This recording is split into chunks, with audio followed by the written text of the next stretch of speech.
Jeremiah 29:11. I'm a little scared that you're about to tell me it doesn't mean God has a plan for me and everything's going to work out for me. Is that not what it's saying? How did a first century Jew understand Jesus' statements? We don't see the context of the Babylonian captivity, but it is giving us a picture of the character of God. Psalm 23, the Psalm of David. And is it not that sweet? Are we missing something here? Every line in here has something to do with the sheep tending of the ancient world. Wow, this reads completely different if you read it as if you are a sheep. I feel like the depth of that verse just doubled.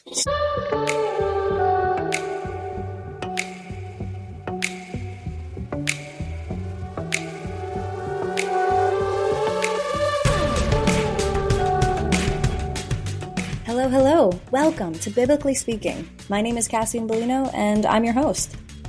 In this podcast, we talk about the Bible in simple terms with experts, PhDs, and scholarly theologians to make understanding God easier. These conversations have transformed my relationship with Christ and understanding of religion. Now, I'm sharing these recorded conversations with you. On this podcast, we talk about the facts, the history, and the translations to make the Bible make sense, so we can get to know God, our Creator, better.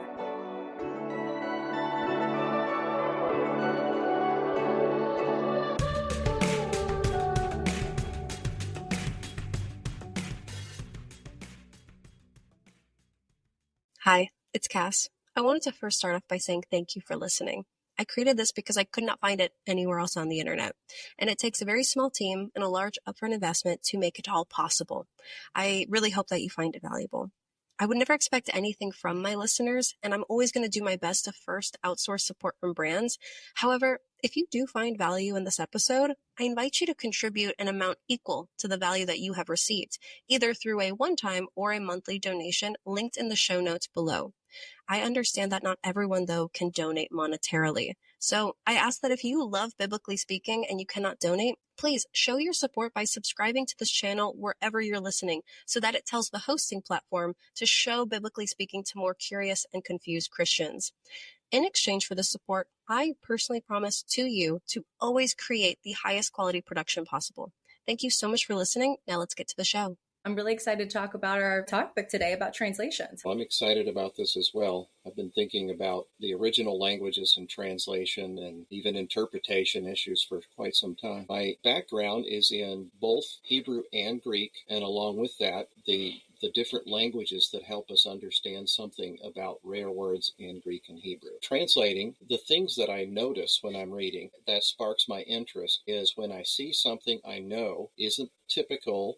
When you see something that's unusual, that's when you jump and see how did the English translations handle that. And then you see them all over the place, and then you know why. It was a place that was a little more challenging to translate, but it also sometimes is a center of a theological debate. And those are my favorites. So there's sometimes translations where maybe if it's in Greek, it means something completely different, but if it's in Hebrew, it means something else. Well, one verse that comes to mind is Romans 5. The key word, I would say, in Romans 5 is the one just before all sinned at the end of the line. I can read that verse if you like. Please. Let's read it out of the ESV. That's a fairly recent translation. Therefore, just as sin came into the world through one man, and death through sin, and so death spread to all men, because, and that's the key word I want you to think about, because all sinned. It almost reads like there's a cause and effect going on here in this verse. And what the issue is because is normally written a completely different way in Greek. It's not written the way the Greek is here. We have a little preposition there that's pronounced F, but it's an adaptation of epi. And epi normally means on or upon. So neither one of those translations sounded like on or upon. Because doesn't sound like on or upon, and neither does in whom. And so the most natural reading for that preposition is to say on the basis of which. In other words, there's just a pattern here. Human beings sin on the same pattern that Adam sinned. It's not that Adam's sin caused people to sin, and it's not that some other force that Adam brings in caused people to sin. People just simply sin on the same pattern that Adam did. Yeah, I mean, I definitely grew up thinking, because Adam and Eve sinned, that's why we sin. They kind of set the precedent. They set the standard. But that is way more humanizing for the Bible to say, listen, they were human too. You're human too. It's what's going to happen. You guys are very sinful creatures. These original sin debates get very, very particular at times on exactly how did it go from Adam to us. None of our English translations translate it the simple way. Are you saying that when people translated the Bible, they wanted to, I want to say, stick to an agenda? The English translation doesn't happen in a vacuum, right? It happens in the middle of the Protestant Reformation, during phases of it. Different English translations that come out are in different phases of the Protestant Reformation. So there's these debates that are going on that are forming the way that they're reading the Greek text. And now some of these debates go all the way back to Augustine. I mean, it makes perfectly good sense why, at the time period at which the Bible was translated, the current group thought of that time period would be definitely inserted within those translations and just the directions that it takes. So talking about translation, about 200 years before Christ, the Jewish scribes in Alexandria, Egypt, were commissioned by the Ptolemy king. So under that king, he commissioned the Jewish scribes to translate the Jewish Hebrew Bible into Greek. This was about 200 years or maybe a little more before Jesus' birth. And then this fresh translation, and for the lack of a better term, we'll call it the Septuagint. That's the term we call it today. They probably did not call it that back in their day. But the Septuagint... What is a Septuagint? A Septuagint it means the number 70 in Greek. It's just like calling it the 70 in English if we want to do it. So this is like the 70th version, or why did they say 70 about the numbers? Yeah.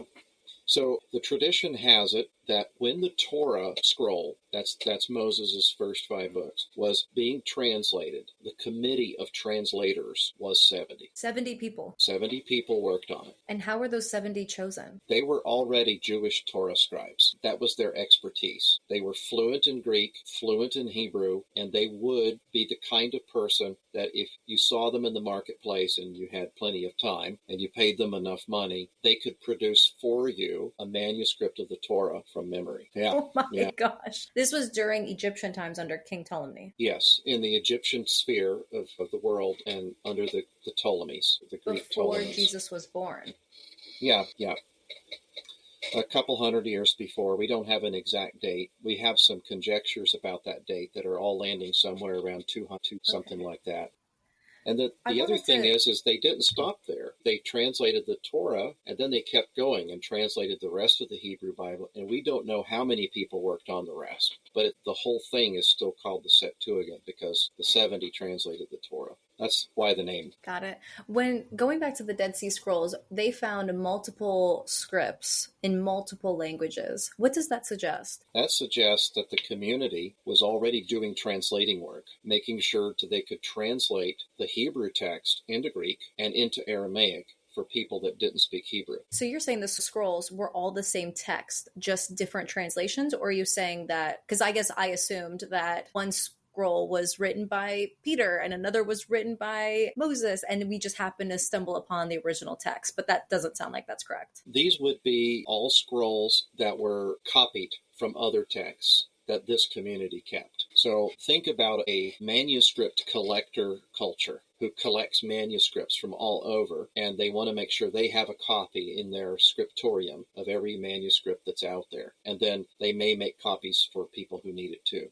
Some, what I would call that collector mode, just for trying to preserve scripts. Okay, so we found somebody's stash, essentially. Yeah, we found a community's, or maybe more than one community's stash. I don't think it's an accident that the Septuagint was translated in Egypt. The communities of Jews that would have went into Egypt would have been the forerunners of the ones who later do the translation into Greek. And in some of these Hebrew texts, we call them the Alexandrian family of Hebrew texts, because those have a bunch of similarity. And it's amazing, in places where the Greek Septuagint reads a little bit differently than our standard Hebrew Bible does, it matches the Alexandrian Hebrew texts rather than the Babylonian ones. And this is kind of an eye-opener kind of thing in the last 40, 50 years.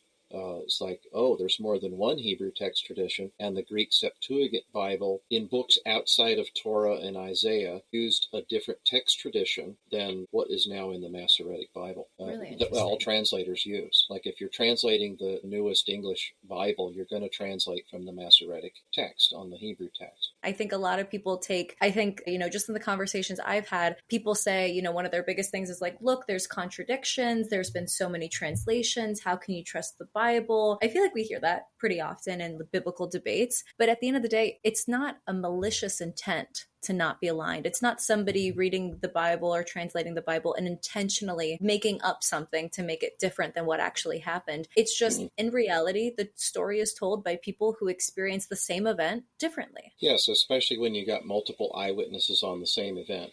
They're going to see it different. No two people looking at the same thing are impacted by the same details. Yeah. So if Mark writes a detail that John leaves out, John writes a detail that Mark leaves out, it's not because they're bad observers. It's because they're different people. And exactly. So yes. I think that's an important point to say. Yes. Now let's jump into the word, because I have so many more verses I want to run through with you. Yeah. So I'm going to read 2 Samuel 21:19 and follow it up with 1 Chronicles 20 verse 5. And there was a war with the Philistines again at Gob, and Elhanan, the son of Jair-Oregim, the Bethlehemite, killed Goliath the Gittite, the shaft of whose spear was like a weaver's beam. So when you read this in Samuel, immediately you're scratching your head, because didn't David kill him 4 chapters earlier? David and Goliath.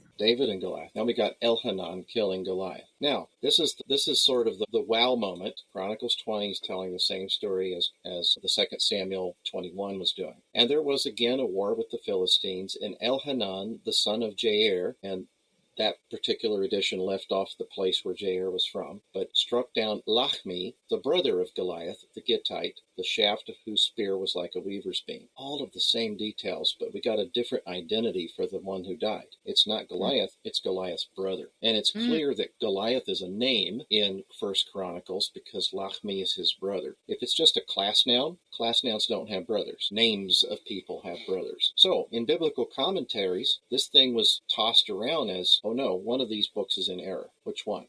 The second thing that was tossed around, maybe Goliath isn't a person's name. Maybe it's a class of a giant or something. Well, when we start looking at these things, this is the book that when we look in the Dead Sea Scrolls has 3 text traditions. They are from different Hebrew traditions. And one of the things that we see is that the Greek Bible seems to agree with one of them. What I mean by agree, it has an easy-to-see connection between the translation into Greek and what you're seeing in the Hebrew. And then the Masoretic text of the Hebrew Bible agrees more with a different one. So it seems like the Greek Bible is not reading the same one that landed in the Masoretic tradition. And so some of our Bibles actually did translate from the Greek instead of the Hebrew for the book of Samuel. And when they do, they don't say Goliath, they say the brother of Goliath. I'm going to read seeing that right now with the NIV version. So they caught it. Well, what is the thing that they're seeing? What is the piece that makes this puzzle fit together? When you draw in Hebrew, when you draw a Hebrew particle that stands in front of a direct object, it starts with an aleph and it has a tav after it. Those 2 consonants are called aleph and tav, and it's chet on the end. The only difference in shape between a chet and a tav is one tiny little foot at the bottom of one stroke of the letter. Think about the difference between a capital I when it has just the straight line up and down, and the capital I when you have the caps on the top and the bottom. Mm-hmm. Now imagine on that capital I, you don't have the top cap. You only have half of the bottom cap. So only pointed one way, like a miniature L sort of shape, right? Mm-hmm. Now, one letter has that, the other doesn't. It's a very, very small piece. And when we read the ancient rabbis on the text of Samuel, they mention 2 things. That the end of the scroll of Samuel was actually burned, and worms had eaten holes in the parchment before it came back from Babylon and was then copied. So if you've got a wormhole sitting exactly on that letter, you could easily mistake the letter for the other letter. And that would explain why we have both renderings in different Hebrew manuscripts. It's a very reasonable explanation. It's more reasonable than anything in print in the last 100 years. Right. And so one scribe thought it was a tav and the other one thought it was a chet. And this produces a transmission error, not a text error that was in the original writing, not a theological error, but a misreading just from copying from one generation to the next. Think about people doing church plants today. What if your first task as a church planter was to get your own copy of the Bible? That would have been a standard thing. At least get key books, like you want Psalms first, and you want maybe the Gospels next, and get your saying copy. If I started a church back in the day, and I needed, obviously, some reading material funeral for my congregation, my task number one was to begin transcribing the books of the Bible. So I had my own copy. Hiring a I feel like that scribe would take and my whole borrowing life. a manuscript. It takes a while, yes. Imagine almost completing a chapter and you have a little mess up with your ink. You got to start all over. That'd be horrible. Yes. I want to spend some time going over some really common verses that my mom has hanging on a sign on top of her sink, or, people have tattooed. I have a tattoo of I have a prayer tattooed on me, but some people have Bible verses tattooed on their bodies. I want to know, are some of them interpreted differently? Is the English translation of this verse maybe not what we think it is? And I have 4 verses for you. I actually have 5 because I want to start in Genesis. Genesis is fascinating to me. So I really want to talk about this. Is Genesis 1 through 5. In the beginning, God, and this is the NIV version. In the beginning, God created the heavens and the earth. Now the earth was formless and empty, darkness over the surface of the deep, and the Spirit of God was hovering over the waters. And God said, "Let there be light," and there was light. God saw that the light was good, and he separated the light from the darkness. God called the light day, and the darkness he called night. And there was evening, and there was morning, the first day. What's wrong with that? Right. So a couple of things in the whole passage that are interesting to me is that very first word in Hebrew is bereshit. Bereshit is a combination of several words that are smashed together the same way we do when we say the word don't. It's a contraction of several words. And the center word is head. So the head of things, in the head of things, during the head of things is sort of the meaning of it. And we probably don't translate it too badly. Probably what we think it means is about right, because a head can be the source, it can be the origin, or it can be the first point in time on a timeline. So it makes sense in all of those meanings, but it's somewhat challenging when people are beginning to translate from Hebrew to English for practice. How do we go from head to in the beginning? That's like, because it gets translated in the beginning. But there's several ways to translate it. We could say in the first moment instead of in the beginning, in the first time, in the first moment. We could do that. Or in the head of things, God created the heaven and the earth. The other thing that stands out to me in verse 5, and for me that one's not a huge deal though, is it in the beginning, in the head of things, whichever way we're translating, we probably still mean the same thing. So we're not really. I feel like that's such a point of like scientific contention of like, what was the beginning? What are we saying? The moment, like the Big Bang is when the bang happened, or is this just like the upon us of God? Is that the beginning? And I don't know. Do you feel like there's any translations there that kind of lean into what just especially when it was translated in that time? Is the head supposed to represent something that back in biblical times means something that we wouldn't recognize as the head today? The word head is used for so many relationships. Like in Hebrew, the head of the mountain is the top mountain. The head of the river is where the river starts. So we get this. Another form of head is rishon, which means first, like first place. First place ribbon would be a rishon. So the word gets a lot of range of use like our English word head does. We can talk about a head as a source, as the top of something, like the head of the ladder. We can use the word head to talk about the beginnings of a process. The different things we could interpret from Genesis 1 would still be interpretation options, no matter which way we translated that word. I think because 2 big options come to mind. Is there a beginning of all things and then a beginning of creation that happened a long distance in time apart? Or is this all in an instant? And I don't think either translation of that actually has much of a weight in that decision. Because the issue there becomes, how do I know what the right referent for head is? It's not what does it mean, it's what is the right referent. What does it point to? One of the things in language or linguistics that we say is semiotics. Semiotics is a system of signs and the things they point to. And we can use language to point to lots of different things. Think about how a pronoun is used to point to a noun. I can say, Sammy was a good dog. He was brown and white. He was a beagle. Okay, I can do that. That was one of the dogs we used to have. But I'm using a pronoun to refer back to Sammy, right? So head of something doesn't have a noun after it. And so we don't have a referent that's explicit. Is it the head of all time, the head of all created matter, or in the head of something special that's happening? I think those interpretation options are still open for debate and discussion, regardless of which specific way we translate the first word. Okay. You had a point for later, verse 5? Yeah, in verse 5, I got 3 translations up on my screen. God called the light day, the darkness he called night, and the evening and the morning were the first day.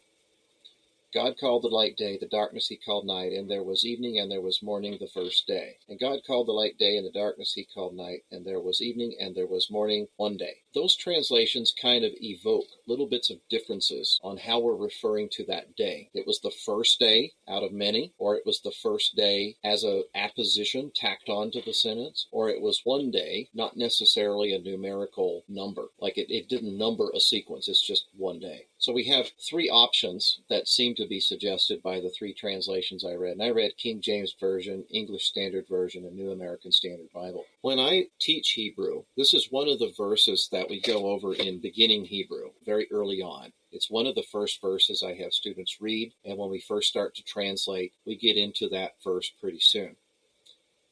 And when I read it in Hebrew, a completely different arrangement of clauses emerges to my mind than what we typically see in any of those three English translations I read. For example, they sound like a person just giving a summary of what happened. And the next verse, if you read the first verse like a summary, you're going to read the next one like a summary. And I think sometimes the way we've translated Genesis 1, we haven't distinguished between what is a summary statement or a setting statement and what is dramatic telling.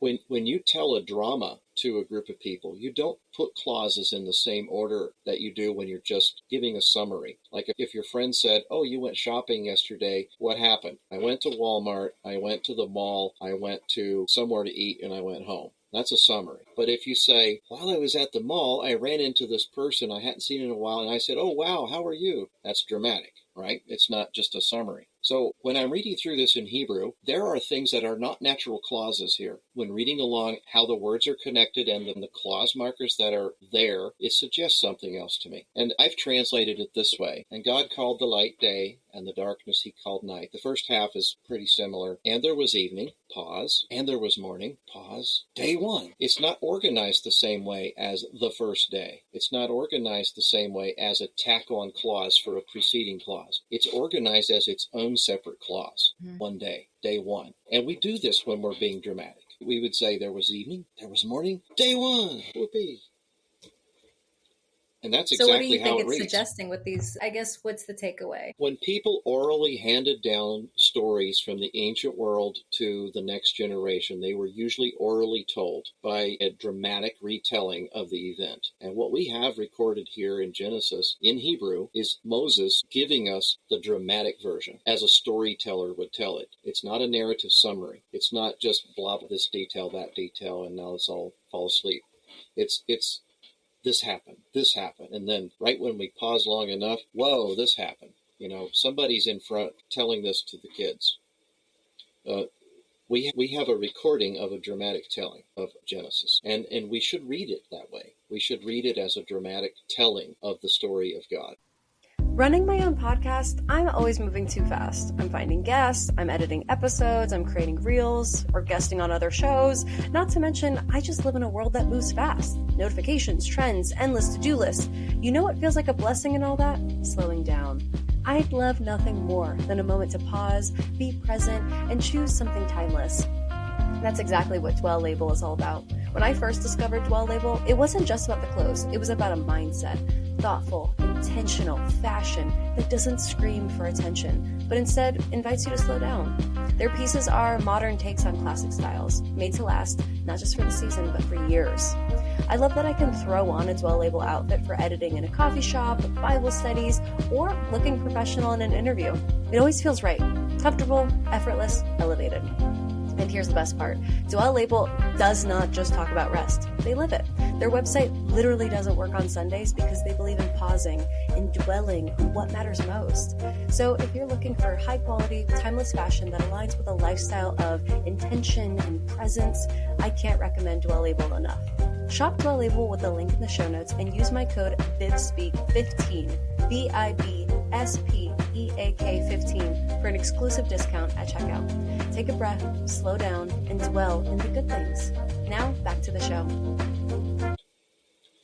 But that doesn't negate it being a literal telling. No, it doesn't. But I think if we read it like the drama that it is, we begin to pick up some of these things as dramatic elements in the story, as opposed to just, okay, we've got 6 days of detail, one right after the other, in the same phraseology, one after the other. That's not how they are in Hebrew. Some of them are summation stories, or pieces. Some of them are dramatic pieces. It's almost as though the teller of the creation account wants to kind of summarize bits and then wow us with other pieces of detail. And that goes missing in your typical English translation. The dramatic pieces are gone. Emphasis.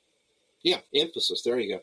I like that word. There's emphasis on certain acts of God and certain results. Like when God says things are good, that's a big deal. We sometimes pass over that, but it's actually repeated after each day of creation. He looks and things are good. So repetition is one way of giving emphasis, but also the clause structure. It's just a relative clause marker in good. It's truncated. It's choppy. And when we get excited and we're telling something, we don't put the smoothest of sentences out there. We make it a little choppy because we're trying to put pauses in here and have explosions of drama here. It reads that way to me. Okay. I'm going to keep going to another verse. And this one is my favorite verse. Oh, gosh. Yeah.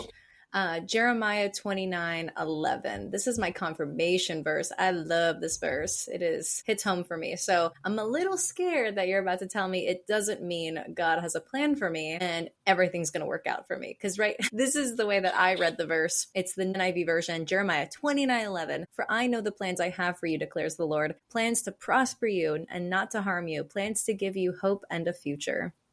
I love that. That makes me feel so secure, so safe. Is that not what it's saying? Well, when we look at this verse, and there were two other ones that are similar to it, and I grew up with the one in Philippians, and it was, for I can do all things through Christ, which strengtheneth me. Yes. I can be Superman. I can be Batman, which were bad interpretations of that verse, right? We all know I can't be either of those, Superman or Batman. I can do all things. Well, one of the things that occurs to me is that often we have two ways of reading the Bible that have come down through history, and both of them are valid. One of them is to understand the context of each verse and how it was historically understood by its first readers. How did a first century Jew understand Jesus' statements? What would be typical for them to understand by it? And then what does the context around this verse say to it? These are verses that have a greater context, and when they were uttered, they had a meaning that was based on their context. And we should understand what that meaning was as we read it. That's important. So let's take Jeremiah 29:10 is where I'll start. We probably could go back a little earlier and capture some more. Yeah, let's sandwich it. The verse before, the verse itself, and then the one after. So back in 10, for thus says the Lord, when 70 years are completed for Babylon, I will visit you. And who is the Lord talking to here? He's talking to Israel, or the kingdom of Judah that's just been yanked off into captivity, or in Jeremiah's case here, about to be. It hasn't yet happened by chapter 29. God is saying these things ahead of time. So when the 70 years are completed, that's the years of the captivity, I will visit you, I will fulfill to you my promise and bring you back to this place, back to Judah. For I know the plans I have for you, declares the Lord, plans for welfare and not for evil, to give you a future and a hope. Then you will call upon me and come and pray to me, and I will hear you. So what the issue is that for the most part, you can't say it's true for everyone. It's hard to even want to say it's true for most people, but it's true for the elite, at least. And maybe they've affected most people in Judah. They aren't praying to the Lord. They're praying to idols, and they're entrapped with several cycles of pitching God's message and picking up a different message and running with it. So this is their situation. And so people crying out at this moment are not heard because judgment's coming. But God is promising that he will restore, he will bring back, and then when they pray, he will hear. So there's a whole process that's involved there. And so in verse 11, the plans I have for you refer to God's statement to Judah to limit the captivity to 70 years. It's not going to go on forever. And then return them and restore them so that they will build a nation again. And they actually do that. When we read our Hebrew Bibles, we don't see the whole picture of it because we just see some rebuilding efforts. We see the temple get rebuilt,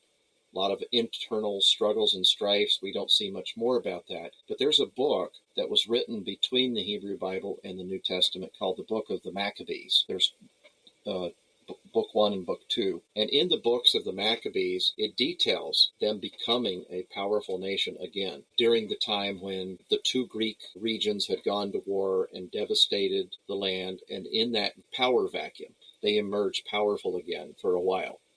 And at that time, the kingdom is as large as Solomon's kingdom. But we don't read about it in the Hebrew Bible because it's in a different time period. It happens after the Hebrew Bible was written, before Jesus comes as a baby. So the verse speaks to that. But yeah, what would be here's the what I proper would way say. to... What I would say for devotional reading, God always has, even when bad things are coming, God always has a way of using it to bring us back to the good end. So even though this is a bad thing that's going to happen, there's a good thing at the end of it, and restoration is there.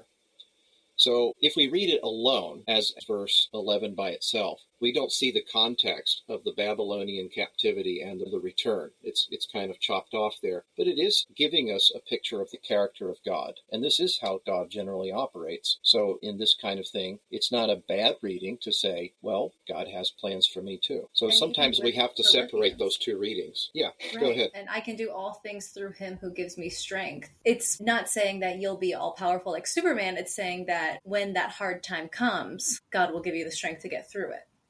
Right? Yeah, and I want to take a minute and say thank you to the recording service that has made this podcast possible, Riverside. When I started my podcast, I had literally no idea what I was doing, and I just wanted a single way to record, edit, and share content without wasting time on different platforms. Then, a friend suggested Riverside to me, and I'll tell you what, it was literally an answer to prayer. With just one login, I can record my interviews with scholars, clip interview moments into Reels for Instagram and TikTok, and post directly onto my RSS feed and Spotify, all without the extra downloads, platforms, all of it.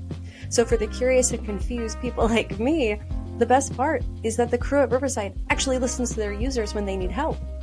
I wanted an editing preset to save time on creating reel templates, and they listened. They literally implemented a new feature.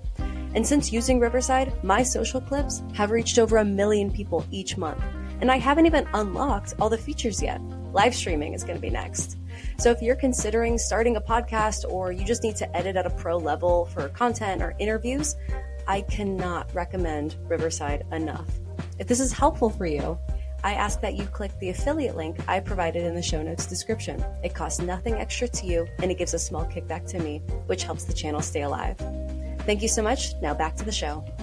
And there's another one in Philippians, and my God will supply every need of yours according to his riches and glory in Christ Jesus. I shouldn't suffer financially then, right? Right. You're good to go. I shouldn't have because any the Bible troubles. said so, right? And here's where I like to think of when we try to say, what does this text mean? Not only do we go a little broader and pick up the verses before and the verses after it to see what Paul is talking about there, but we also want to get our heads around the idea of what's in the whole of Scripture. So here with Philippians, Paul has been addressing the church at Philippi, and so this is that town, this is that region, and this is the place that the horses came from for Alexander's cavalry that were famous in battle. So this is a prestigious city. I'll go back to verse 16. Even in Thessalonica, you sent me help for my needs once and again. And in Thessalonica is one of those churches that is just sponsoring Paul as he goes around planting churches. They're like, when things were happening bad in Jerusalem, they handed money to go help the Jerusalem folks out. When things were happening bad in Corinth, they did the same thing. So this group is like that. And so Paul says, you met my needs. Not that I seek the gift, he's not asking for it, but that I seek the fruit that increases to your credit. So them giving gave them a spiritual blessing. And Paul is saying, I am glad you did that because you're going to grow in spiritual blessings because of it. That's what I seek for you. I wasn't actually seeking the gift, but I do seek your spiritual blessings.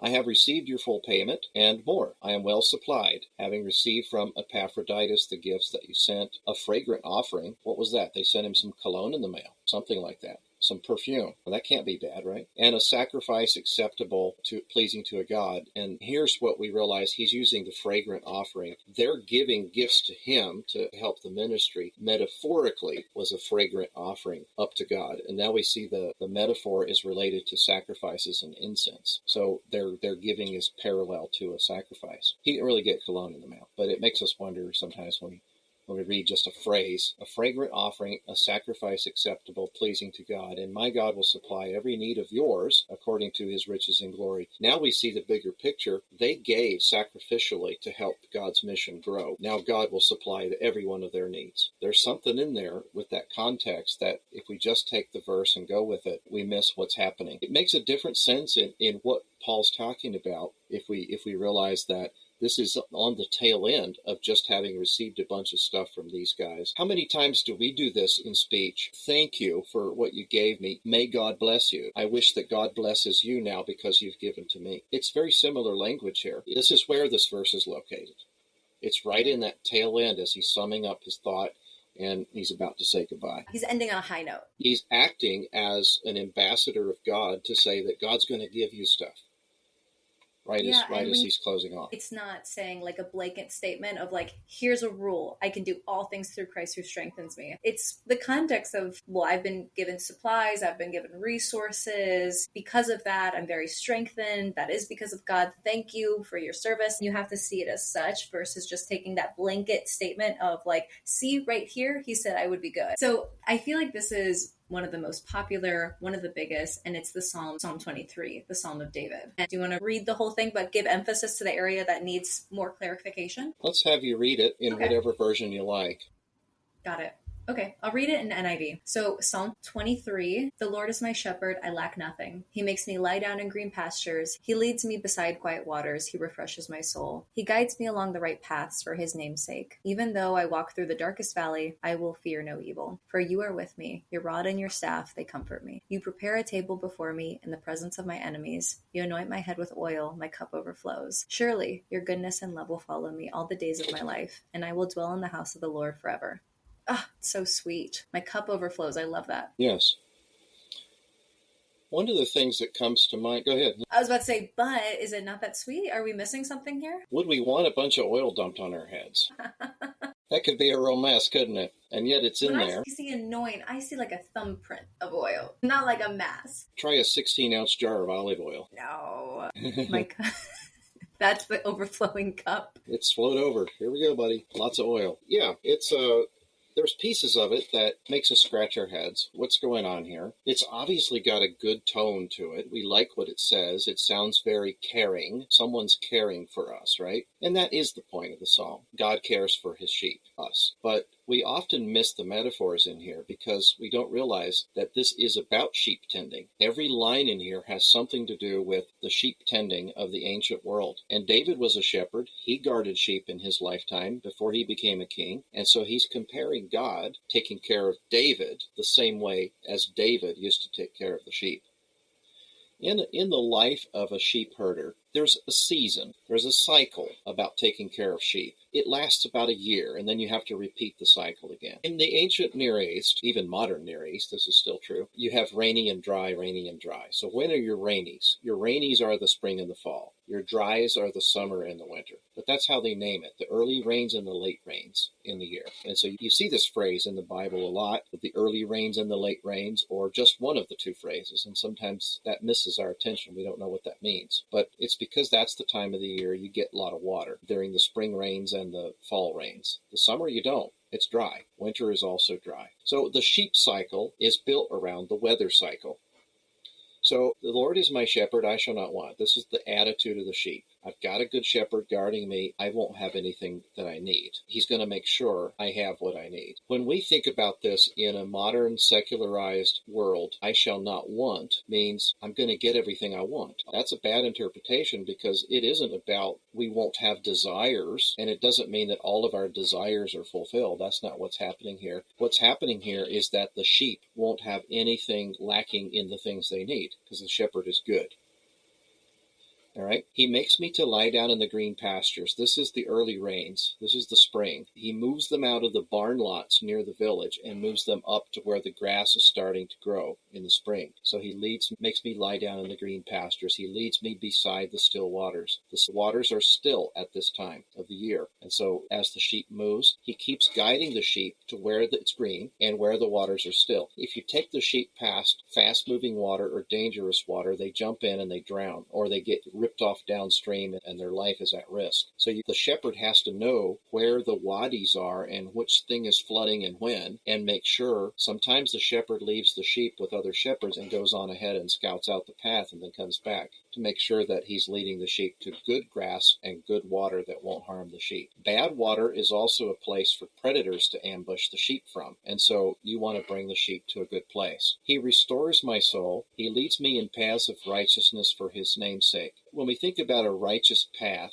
we think about morals. That's what our mind first goes to. But in paths of righteousness is the paths where the scorpions are not going to be there. The shepherd has already cleared the path and made sure the path is clear of typical things that harm the sheep before he takes the sheep through it. And that reminds me again, on the green pastures part, the shepherd also has to remove certain weeds that cause belly bloats in the sheep so that they would get sick and fall over and die. The sheep are pretty helpless if they get that, and then they'll just go 4 legs up and they can't get back on their feet and they're dead. Even though I walk through the valley of the shadow of death, this is summer now. What does that mean? The valley of the shadow of death. The wadis are drying up, and we're going to have to pick a wadi, and we're going to have to get up on the high plateau if we're going to find food. This is the riskiest time in the life of a sheep in the year cycle, because in order to move from the foothills to the high plains, they've got to go up these narrow wadis where the mountain lions live. A wadi, just for clarification, is just the ridge of a ravine. Yeah. Think about, like in the American Southwest, we have these arroyos. Yeah. Same thing. Wow, this reads completely different if you read it as if you are a sheep. Yeah. And so this shadow, the valley of the shadow of death, is when you're transitioning from low ground to high ground and you're moving through those ambush points where the mountain lions like to ambush the sheep. The shepherd's got to be on his game there. And it's not accidental that when David is a lad talking to Saul says, I killed a lion and a bear with my weapons to protect the sheep. This would be the time when the shepherd might need to do that in verse 4. This is when the sheep are walking through the valley of the shadow of death. Death's on every hand. If they don't move, they die because the grass is running out down here. Yeah. If they move the wrong way, they die because the shepherd, or if they move with the bad shepherd, they die because nobody cleared the path for them. Nobody took care of the predators. Nobody picked the best path. So there's really a valley of shadow of death all around this transition from the low plains to the high plains. Yeah. I will fear no evil, for you are with me. This is the role of the shepherd, doing what's needed for the sheep. Your rod and your staff, they comfort me. Now this thing here, rod and staff, gets interpreted a lot of different ways. I've heard people say, well, that's the discipline for the sheep. No, this is not a discipline for the sheep. The rod and the staff do 2 different things. One of them has a crook on the end, and it'll rescue a sheep if they fall off the cliff. It just hooks around them, and you pull them back up. If they get unsteady, you help them up. This is like little Bo Peep. Yeah, exactly. The other one's a club for fighting off the enemies to the sheep. So you have a defensive weapon and you have a tool to rescue down sheep. Both are necessary as you move through here. And so the sheep takes comfort that the shepherd is going to protect the sheep. If something bad happens, he's going to help me back up on my feet. And secondly, if an enemy comes, he's going to club the enemy. Then that next part is where we all think we're going out to Sunday dinner. The table is prepared before me. I'm at the Sunday dinner. I'm at the big smorgasbord. This is a word, the table. When they get up over the tableland, something about that interaction causes rain to happen. And now there's green grass up there. So once the sheep gets up to the top of the plateau, that's the tableland, you have prepared it before me. And this is also referring to the shepherd going along and plucking out that weed that's going to kill the sheep. And so the shepherd actively has to prepare the tableland for the sheep to pasture every year. And then the sheep goes out and eats prepared grass on the tableland. In the presence of my enemies, the lion's looking. They pass through those places, but the lions are still lurking. They're watching. The lion knows that these sheep are helpless on their own. Fine, because the shepherd's there. Yeah. You anoint my head with oil. That's where I was joking earlier about the whole cup of oil dumped on us. But actually, this is the thing that protects the sheep from insects, burrowing insects that get into the skin and the fur and give them horrid skin issues. And this is the time of the year when they need it. Think about animals on the farm. But here's the ancient method, oil. And it takes a lot of it. Oh my gosh. So even the irritating little things that can creep into our lives and get ourselves all in a mess can be anointed so that they don't hurt us. That's the sheep getting anointed for the summer hazards with the insects. Surely goodness and mercy shall follow me all the days of my life, and I will dwell in the house of the Lord forever. They go back down the hill to the barn lot for the winter. That is so beautiful. You kept reading lines, and I was looking ahead. I'm like, there's no way we're still talking about the sheep. And then you would tie it back with a fact I didn't know. That is... wow, I feel like the depth of that verse just doubled. So this is so amazing. Oh my gosh. I feel like the more we learn about the Bible, just the more layers we discover. And when we think about this is a line by line, item by item, all year long, God taking care of us. Yeah. Oh my gosh. I can't thank you enough for providing all of this insight and all of this wisdom and sharing all of your knowledge. I feel like this is deepening a lot of the Bible for me personally. And I feel like this is going to be one of the longest podcasts we have, because you could do this for every single line of the Bible. And this just adds so much more enrichment. So, I mean, there's just endless things we could talk about, even not just the Bible, but before the Bible and how it applies today. But again, thank you so much. And I really appreciate your time, Doctor. Thank you, Cassie. And it's been a wonderful conversation. I've enjoyed our time together very much. Me too. Well, we'll speak soon. Thank you.